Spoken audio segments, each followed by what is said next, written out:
cette année, le programme va être un peu plus chargé, comme il y a un peu plus de budget, il y a des nouveaux partenaires, et puis j'ai surtout plus de temps pour faire les courses et m'entraîner.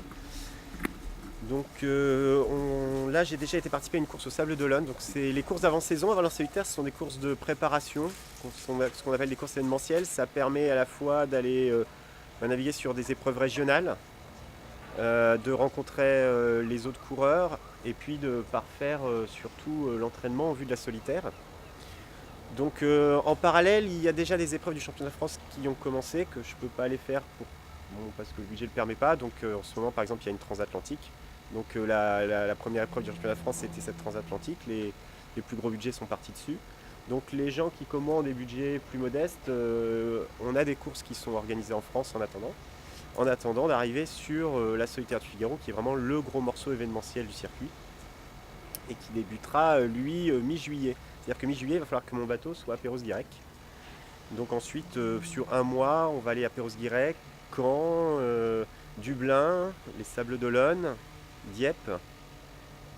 Et on terminera le 29 août à Dieppe, où là, ce ne sera pas la fin de ma saison, puisque cette année, j'irai faire le Tour de Bretagne en double, donc qui lui sera la deuxième semaine de septembre, que je courrai avec un co-skipper sur ce bateau-là.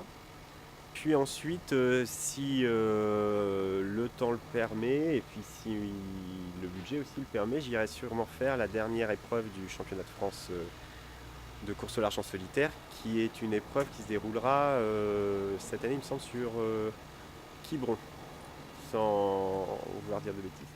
Voilà, donc j'aurais pu faire 2 épreuves sur les 4, ce qui est bien pour une première année en tant que professionnel sur le circuit. Donc j'espère pouvoir par la suite faire grossir un peu le projet, et puis arriver à faire l'intégralité de la saison et pouvoir défendre une place sur le championnat de France de course au large. Dans les 3 courses qui vont venir, il y en a une qui est assez importante. Il y en a une qui va partir de Granville pour aller à Cherbourg. Ce sera à mi-mai. Le départ se fait de Granville, c'est la Solo Basse-Normandie.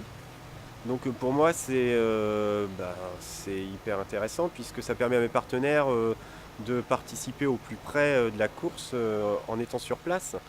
Donc on aura un départ de course juste devant le port du RL ici. Ils pourront voir une partie de la flotte des Figaro qui seront cet été sur la solitaire. Ils pourront voir comment se met en place un petit peu la préparation. Et puis l'arrivée sera à Cherbourg, donc on reste toujours dans la région.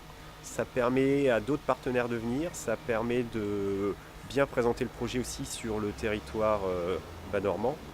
Et c'est vraiment une course qui, au niveau du projet, de l'identité et de ce qu'on veut faire passer, est assez important pour bien montrer le dynamisme qu'il y a sur le bassin du pays Grandvillais, avec des entreprises qui communiquent sur la mer et sur l'image de Grandville.